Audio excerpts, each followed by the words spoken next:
With regards to the Shi'as, really they are the most lying sect of Islam. In other words, they are, it is a part of the religion, taqiyya. One of their concepts of the religion is that it is allowed for them to lie. Okay? So if you were to ask a Shia, do you believe this, do you believe this, do you believe this? He's going to say, no, no, no, no. If you go to their books, this is now where the beliefs are clearly outlined, including the belief that you can lie. They have a ascription to one of their Imams, lying is 9/10 of this religion.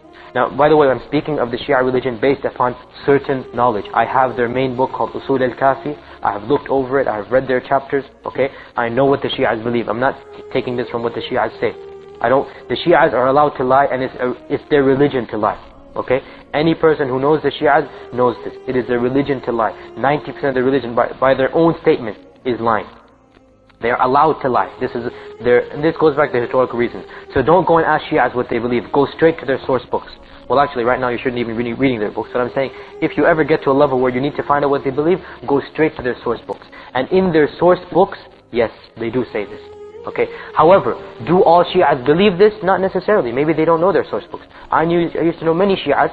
Wallahi, if they knew what Shi'ism truly was, they would be the first to reject it. I knew many, especially in America, when this second generation of, the Iranians and the Iraqis that have come and they're growing up, many of these Shias, they really don't know what Shi'ism is. If they really and truly knew it, they will be the first to reject it. Wallahi, Shi'ism is filth. I'm saying this to you, Shi'ism is filth. You read their stuff, they allow prostitution, as you know, called mut'ah. They allow lying. They allow so many things that any Muslim is going to reject. And when you read their chapters concerning this concept of prostitution, it is so disgusting. I even am embarrassed to say this to you. I mean, you go and read their books yourself. Okay? They say whoever commits fornication with this type of way, he has guaranteed for himself Jannah. He's going to go to Jannah. The more you fornicate, the more you do mut'ah, and this is the type of fornication which is now prohibited. What is mut'ah? Mut'ah is you go to a woman and you pay her for an hour or two. That's exactly the definition of mut'ah. You pay her a certain amount of money for a certain period of time. If this is not prostitution, I don't know what is. You go to a woman and you pay her money to enjoy her for a certain period of time. 1 day, 1 hour, 1 week, whatever you want. Okay, this is mut'ah. The Shias to this day, not only do they allow it, they practice it to this day. Okay, and this is something which is clearly forbidden in the Quran and the Sunnah.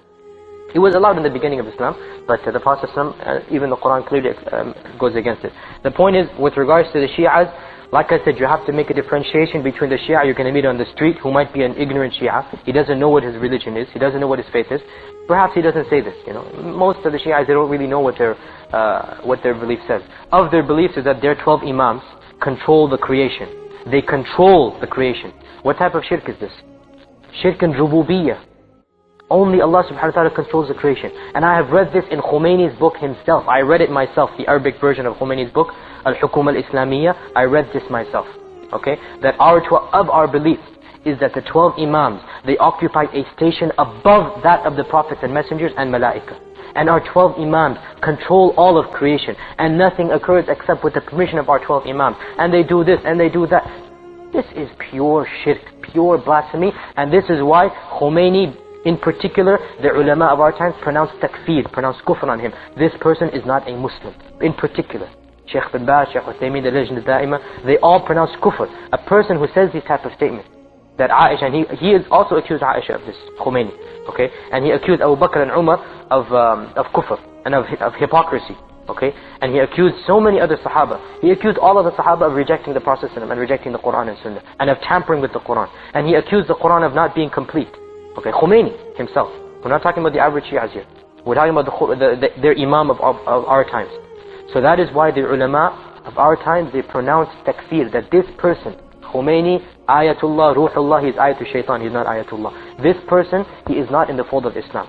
For his dalala, for his evil that he was calling to. Really, brothers, don't be... Unfortunately, people out of their ignorance, they think that Sunnis and Shias can cooperate. Perhaps an ignorant Shia, you can cooperate a little bit with him and call him to Islam. But the Shias that know their religion, beware of them and avoid them. I am telling you, they are... The ulama of the past have talked about this. The Salaf, Sufyan al-Thawri and others, they said you will not find a group that is more lying than the Shias.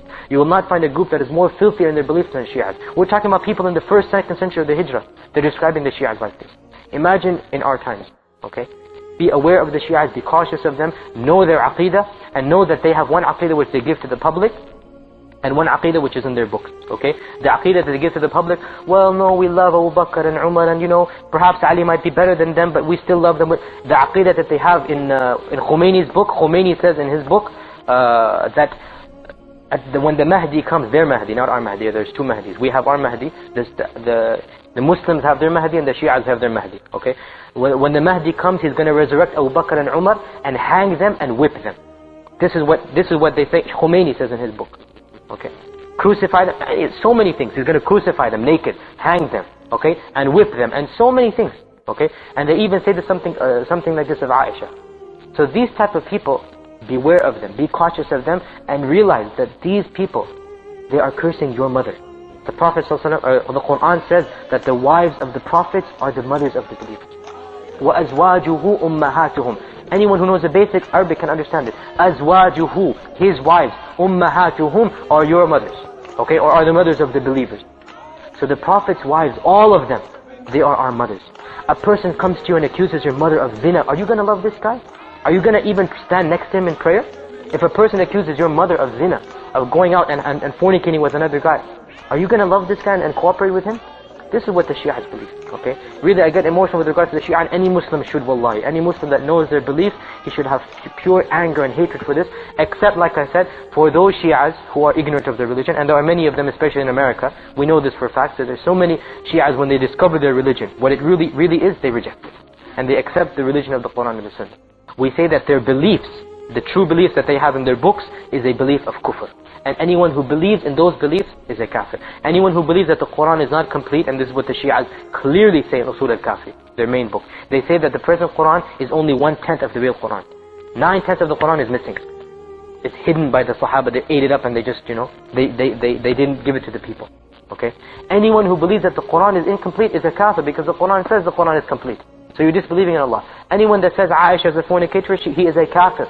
Anyone that says this, so many of the beliefs of the Shia, he is a kafir. But the question or the difference is that perhaps that Shia that you meet, he doesn't know these beliefs, and he's not aware of them.